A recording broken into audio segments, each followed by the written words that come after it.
And a very happy Wednesday to you at 12:08 in the West. Talk Radio 790 KABC, the John Phillips Show. Broadcasting live from the Morongo Casino Resort and Spa Living Room Studios. We have how many days before the rain starts, Randy? I think the rain is a-coming on a Tuesday. So if you want to spend some time in the hot tub and not have to worry about any lightning, I suggest you go to Morongo before Tuesday. Mr. Randy Wings at the sports desk in Culver City. John, up in the city of Oakland at the City Council chambers, Oakland Mayor Sheng Thao absolutely had a crowd of Oakland A's fans to beg Major League Baseball, please don't move the team to Vegas. And that meant that Sheng Thao had to do some crowd work, which is not her strong suit. Oakland A's fans, how we feeling? Oh, boy. Oakland A's fans, how we feeling? She's trying to sound street. Although I will say this, it sounds like more people showed up for this rally than show up to the games. If you aren't aware, Oakland A's for, 2-3 years in a row now have had the worst attendance in baseball? I went up there the first series of the season because the Angels were playing the A's. And typically, if it's the opening series, the games are sold out or close to sold out at virtually all of the major league parks in the system.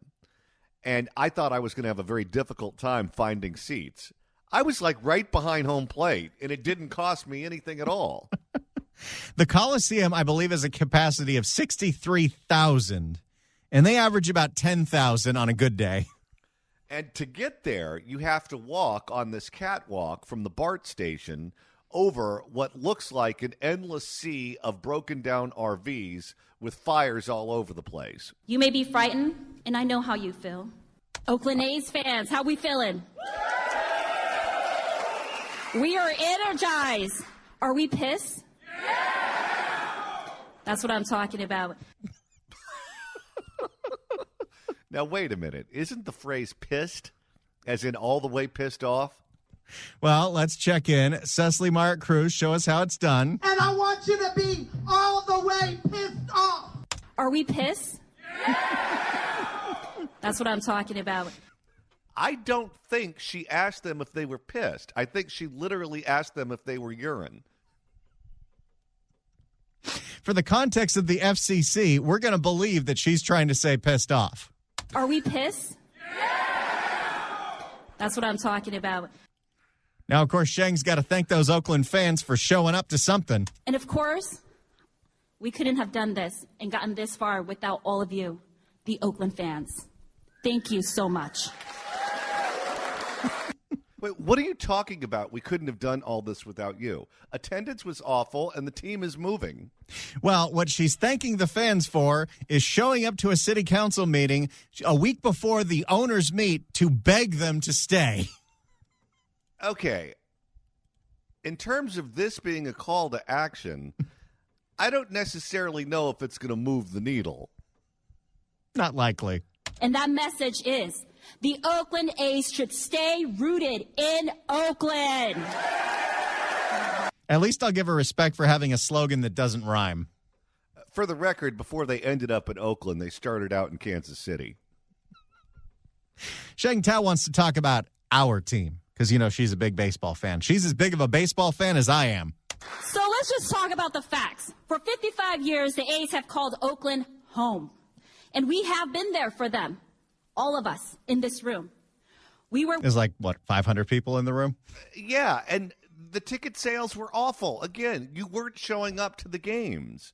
If you don't show up to the games, they don't sell any tickets. If they don't sell any tickets, they don't make any money. If they don't make any money, they move to Las Vegas. That's what the Raiders did. We were with them through the good years, through the bad years, through 5 different owners. Through roster shakeups and actual earthquakes, we've been with Oakland A's. Oakland has been part of this team called family that I call a family. She's trying to be all fast and furious now. We family up in Oakland. Oh, yeah. She's just leaving entire words out of sentences. Have you noticed that? Public speaking is not Sheng Thao's strong suit. Oakland has been part of this team called family that I call a family. This is our team. Can I hear us say this is our team? Come on. That's right. I like that. That was amazing. Her entire dialogue sounds like me trying to type out a text message while driving a car. Can I hear us say this is our team? Come on. That's right. I like that. That was amazing. The mayor also wants to point out just how hard she's working to make sure the government works for the Oakland A's. We work to help secure multiple layers of government approvals. And if anybody has ever interacted with government, the bureaucracy is real. What? The Baracacy? Ever interacted with government, the bureaucracy is real. Baracacy? Now, I'd like to blame that on the Oakland Teachers Union, but apparently Sheng Thao's from Stockton. I'll tell you, when the public school system doesn't work, the average person may have a hard time reading and writing. But you do need a literate mayor. You do know that, right? The bureaucracy is real. She is one step away from being Don King. Finally, and most importantly, it would send a loud and clear message to fans that MLB hears them. They can't hear you all right now. Come on. How are they going to hear them? Oh, God.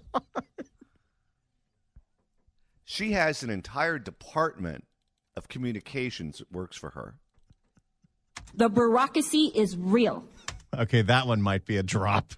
Yeah, that one definitely deserves the board. The bureaucracy is real. Now, here's an interesting claim. The Oakland A's make Oakland safer. This is intergenerational memories. This is possible future games and memories that we will build with our kids and our children and community. This is how we keep ourselves safe, because when we get to go to these games and we talk to the people sitting next to us, building that community that we wouldn't otherwise have, that's important. That's our social fabric. What? So they need a place to go to with lots of security guards so they feel safe to talk to one another. Because if you go to the regular standard parks in Oakland, they blow up the basketball courts.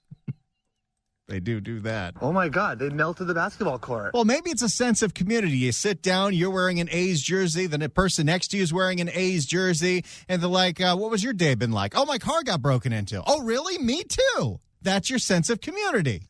See, they have things to bond over. I think MLB understands that baseball isn't just, again, a part of someone's portfolio, but it is culture. And you can't trade culture. What? You can't trade culture. That's the whole point of Major League Baseball. They trade players. They trade cities. They trade playing cards. And you can't trade culture. You can't send culture off to different cities. You know, it gets to the point where even the players are speaking out because they know, just as well as we all know in this room, that the Oakland A's belong in Oakland. I dare you, Sheng Thao, name one player. Who is it? Who is it? Shohei Ohtani, let's say. Shohei Ohtani, star player, Anaheim Angels. He's a free agent. He can go to any major league franchise that he wants to go to. All of them have different selling points. Some have more money to offer than others. Some have a better living experience than others. Who is going to say, you know what? I could have gone to play for the Dodgers. I could have gone to play for the Giants. I could have gone to play for the Yankees. Or I could stay with the Angels and live in Newport Beach. But no, there are greener pastures out there. Oakland, California, for example. So what we're doing here today is we are urging the voters, the owners who are voting, to do a basic thing. It's really simple. Vote no. What owner, and you're talking about a group of very, very, very elite billionaires, what elite billionaire is going to be sitting in a Major League Baseball meeting and say, you know what, it makes financial sense for us to move the team to Las Vegas. Certainly, it would result in more ticket sales, more eyeballs watching the games on television and ears listening to the games on the radio. Certainly, Vegas is a destination that all of us would like to go to when our teams are playing on the road. But no, the mayor of Oakland, who can't pronounce basic words, led a rally urging us to keep them in Oakland. The Baracacy is real. She brought us to our knees. We just don't have a choice. Now, this one caught me off guard from Mayor Sheng Thao. Now, I'm going to address some of these shenanigans around how no one's helping the A's actually get to a stadium. I think that that's utter bullshit. Whoa! So now she's working blue. Well, it worked for her sister, Mayor London Breed. And less tolerant of all the bullshit that has destroyed our city.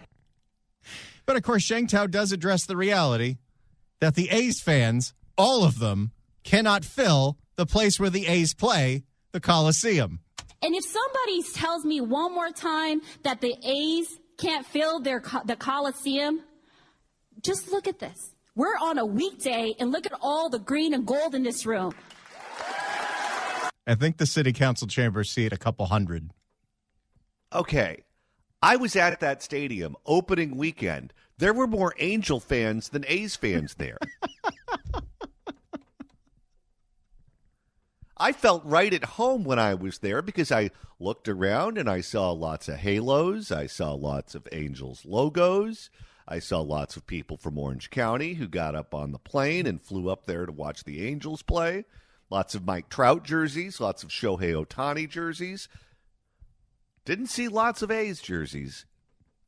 And finally, here is Sheng Thao's final offer to Major League Baseball. So again, I'm urging the owners, you can have Oakland.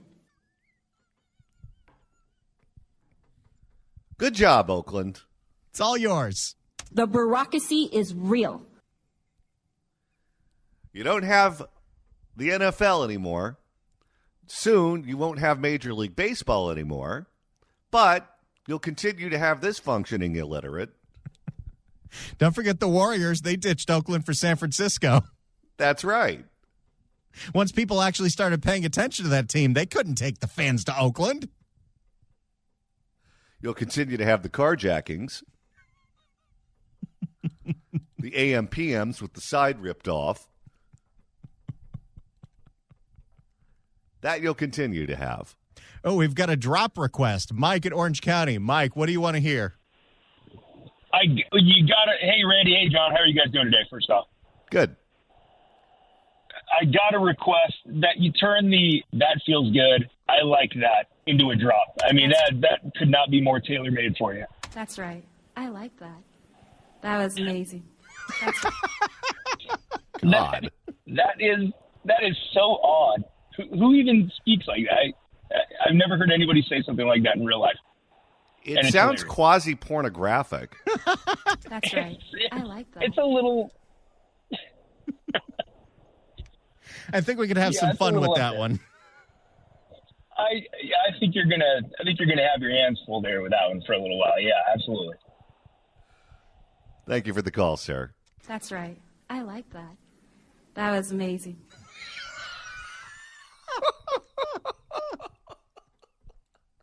Okay. Let's marry that up to Newsom with the indignant laugh. Okay. That's right. I like that. That was amazing.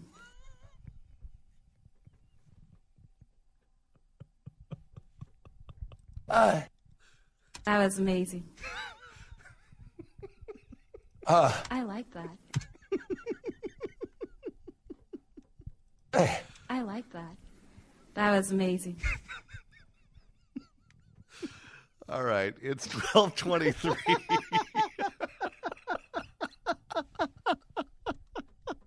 That was amazing.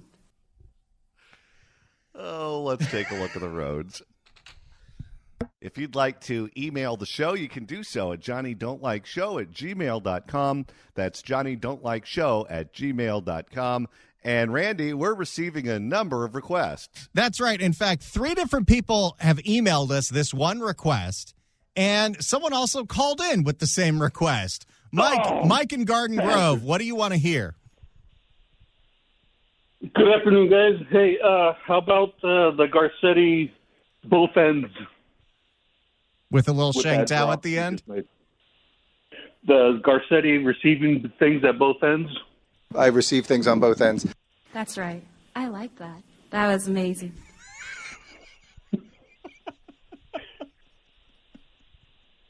That's a great idea. Thanks for the call, Mike. Oh, my God. I think you're going to take more requests today than Karen Sharp over at Coast. Absolutely. She is a special snowflake. And just in case you missed yesterday's show, which there was a lot of Katie Porter talk, if you want to go back and listen to it a second time, Randy, that's easy to do. Oh, you got to. I literally had to listen to the podcast of yesterday's show on the way home because just like y'all, we were cracking up at Miss Katie Porter.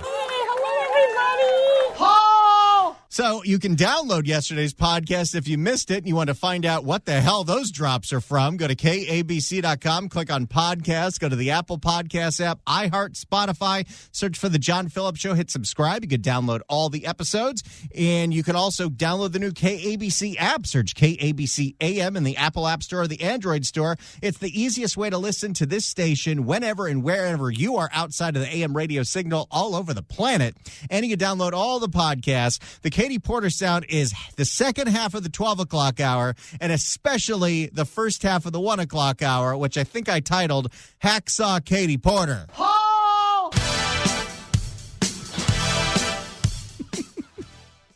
I'm going to have the giggles the entire show today.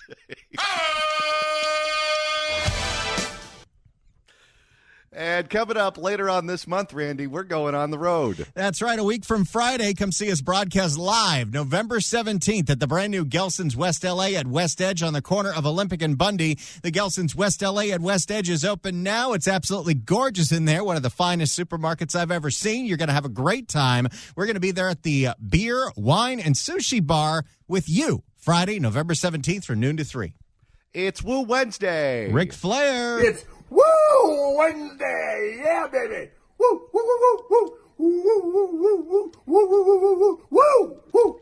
And Randy, that means tomorrow is Throwback Thursday. That's right. So if you have a suggestion for the music that we play on tomorrow's show, send us an email with the subject line, Throwback Thursday. All you got to do. And if you've sent one before and you didn't get picked, send it again because we can only pick one and we get tons of these things and they're fantastic. So send us your ideas, your favorite artist, genre, or theme, whatever it is, we'll make it happen for you. JohnnyDon'tLikeShow@gmail.com, and we will pick somebody at 2:30 who chooses all the music for Throwback Thursday. You're going to have a very busy day because every time I look at the email, there's another request for you to start sending them Sheng Thao drops. The Baracacy is real. In the meantime, what do you say we make a couple of listeners very happy? Let's do that right now. 790 KABC welcomes Pentatonics, the most wonderful tour of the year at the Acrisure Arena on November 14th. Tickets are on sale now at Ticketmaster.com, but right now, caller number 9 at 1-888-790-5222 gets a pair of tickets to the show.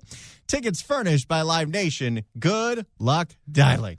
Coming up after the news at 1, it's the Fix California Hour, and we're going to speak with the candidate who's running against L.A. County Supervisor Holly Mitchell. Quite frankly, Holly Mitchell, of course, made news last week when asked at a forum in Marina del Rey whether or not she supports the district attorney, George Gascon. She said she supported him in the past. She supports him in this election. And if you don't like that, don't vote for her. if you choose to hold me accountable to Mr. Gascon's work, so be it. So we're going to talk to the person running against her to see if there is an option that doesn't involve supporting George Gascon. Chilly Willy. And my guess is, Randy, there is. That's right. Daphne Bradford will be on this show at 1 o'clock. All right. But before we get to Daphne, let's talk about yet another failure of L.A. County Supervisor Holly Mitchell, and that is her inability to bust up the encampments in unincorporated county land. If you live in Los Angeles County, hope that you live in an incorporated city. If you don't, hope that you live in the city of Los Angeles. The worst parts of the county are the unincorporated parts of the county where pretty much your mayor is one of the 5 supervisors. And for lots of South Los and parts of the South Bay, your supervisor is Holly Mitchell. Will. And there have been RVs that have taken over and destroyed neighborhoods in the Florence Firestone area, which is unincorporated county. And everything Holly Mitchell is doing about it doesn't seem to be working. No, because from her point of view, homeowners are the problem, and the people living in the encampments, they're the ones that she was elected to protect. From.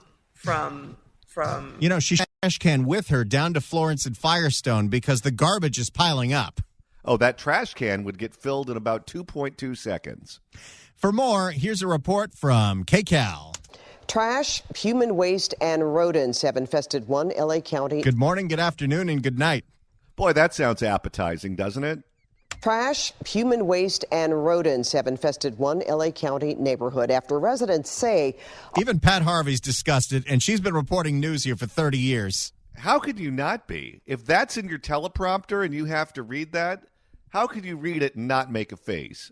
RVs moved in and took over their street.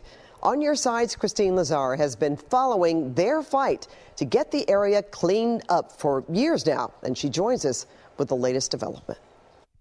Last month, the county finally came out and forcibly removed the RVs and cleaned up the streets and sidewalks. But within days, the RVs and the trash that often comes with them were back. I'm shocked. It's almost as if they're bad at their job. I feel really bad for this district. 12 years of crooked MRT, and then you get Holly.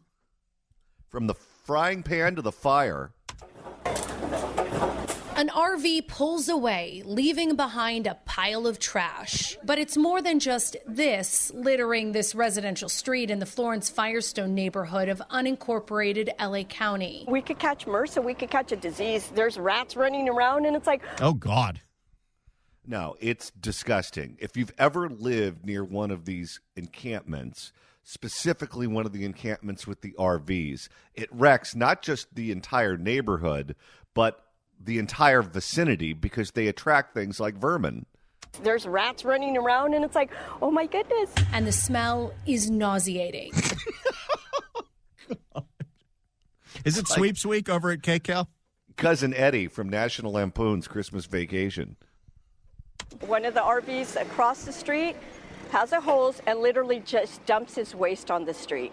And then he gets the fire hydrant, the water, and he just washes it down. You see, too, there's just like flies everywhere. Yeah. I mean, how could there not be? There's the sun's hitting the urine. Oh, God.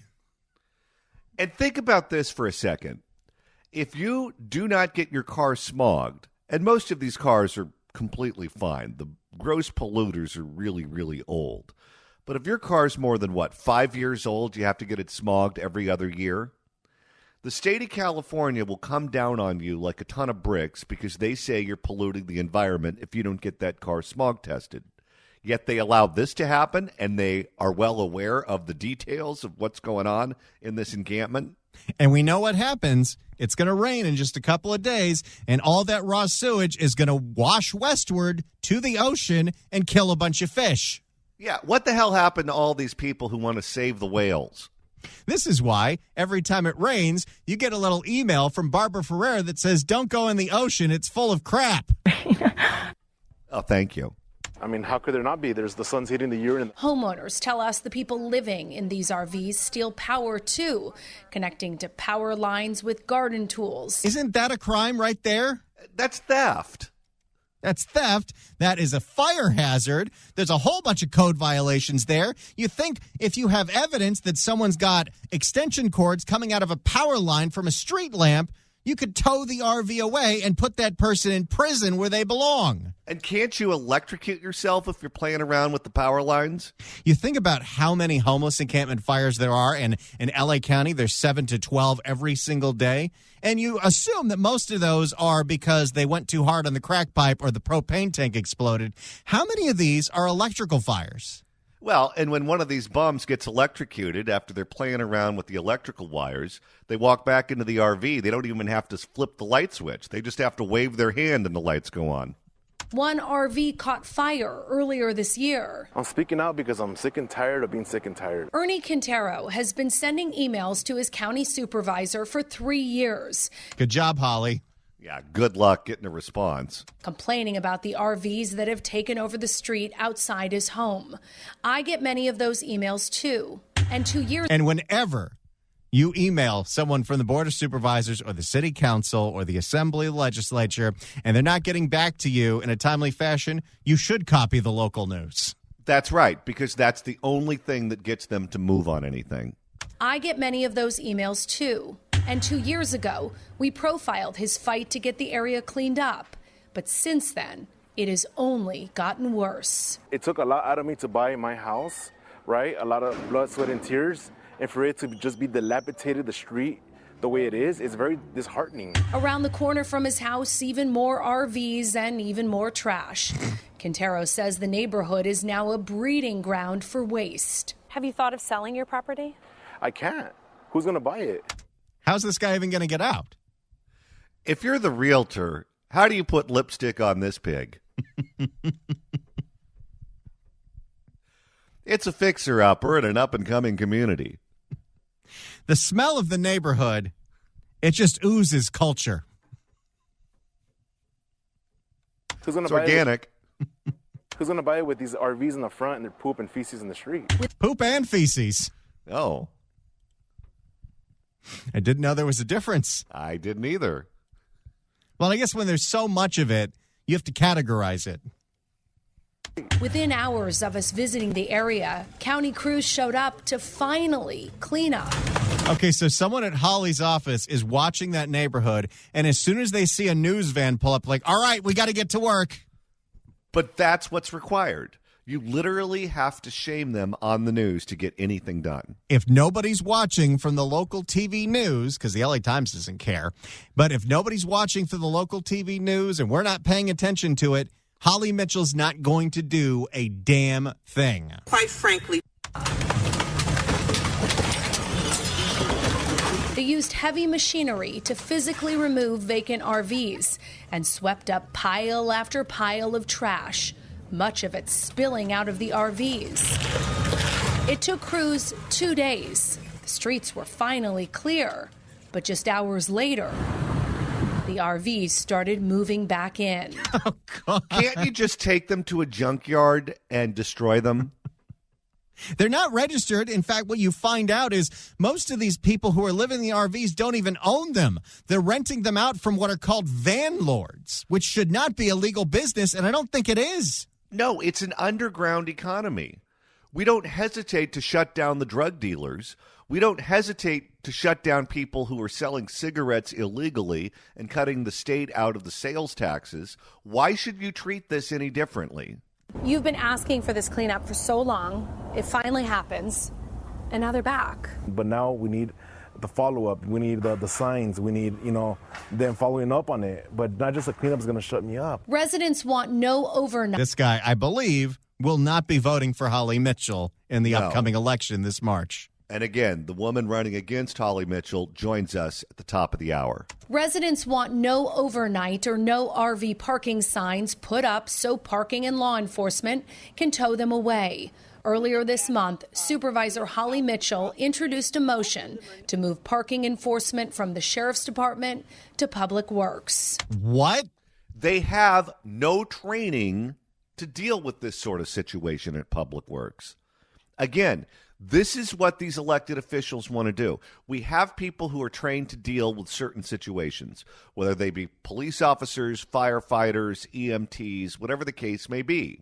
And what they want to do is they want to take a job from someone who's trained to do it, and they want to give it to someone who has zero training and then give them the responsibility. This is the exact thing that's happening in San Francisco, where thanks to a state law that was ratified by San Francisco County, and we're doing the same thing here in LA County, law enforcement can't go after illegal vendors selling stolen goods. So they have to have Public Works go out and try to enforce code violations. And guess what? The Public Works employees are getting beat up. That's right. And I'll tell you this. I know it's easy to pick on Caltrans, but I feel sorry for the Caltrans people because they're meant to deal with transportation-related issues. But you let these homeless encampments go up along the sides of the freeways and places that Caltrans has purview over. Caltrans employees frequently have to clean up the mess. They have to deal with these people. They're not trained for that. That's not why they went to work for Caltrans, but that's what we're doing because we refuse to allow the professionals to do what they were trained to do and clean out these encampments and enforce the law. To Public Works. And we showed pictures at the board meeting last week of horrific parking enforcement violations. So we're looking at how we can make it more efficient and more effective as a government service. And we think moving it to the Department of Public Works, we'll all be better served. So it will no longer be a law enforcement problem if somebody is illegally parking, whether that's a car or a dilapidated RV. No, she doesn't want uniformed police officers there because if they're breaking the law, the uniformed police officers will arrest them. If the cars are not registered, the uniformed police officers will have them towed. They know the laws. They know how to handle it. She wants people who will just show up and have no ability to put anyone in jail, no ability to enforce the law, no ability to get anything towed, and have them be the face of the County of Los Angeles. But residents like Ernie and Audrey say they've run out of patience. This is 90001. This was 90210. This would not be happening. They feel like their working class neighborhood is a dumping ground. They say, why not just put up the signs that say no RV parking? And if someone parks an RV there, tow it away. That is a logical short-term solution. And a part of the problem that we're experiencing in the county is many of our neighboring cities did just that. Creating an even bigger burden in. Then maybe you should do it too. That's right. Because guess what? If you're willing to put up with something, you get more of it. This is why you cannot live in unincorporated LA County. No. Creating an even bigger burden in her district, according to Mitchell. She says LA County is now short 500,000 housing units. This is not a housing problem. No, this is a meth problem.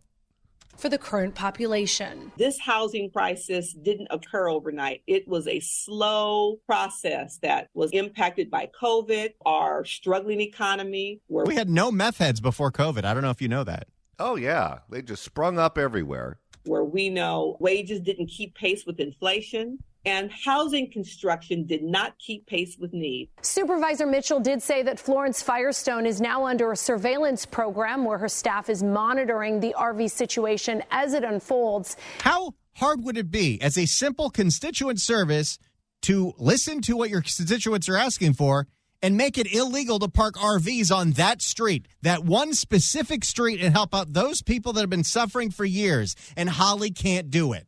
No. Here's the shorthand. Homeowner equals evil. Bums doing meth, living in the streets, they equal motherhood and apple pie. And I just heard from residents that many of the RVs have left again, and so far the streets are staying mostly trash-free. Christine Lazar, KCAL News. That was last night. This morning might be a different story. And once again, we're going to speak with the woman who's running against Holly Mitchell coming up at the top of the hour. If you'd like to email the show, you can do so at johnnydon'tlikeshow@gmail.com. That's johnnydon'tlikeshow@gmail.com. And Randy, you're monitoring the mailbag. Well, as you know, we take requests here at 790 KABC. Stephen writes in at johnnydon'tlikeshow@gmail.com. That's johnnydon'tlikeshow@gmail.com, and wants to know what it would sound like if Joe Biden and Sheng Thao were in a room together. For Secretary of Health and Education Service, I nominated Javier Baccaria. The Baracacy is real. I think they speak each other's language. That's right. I like that. That was amazing.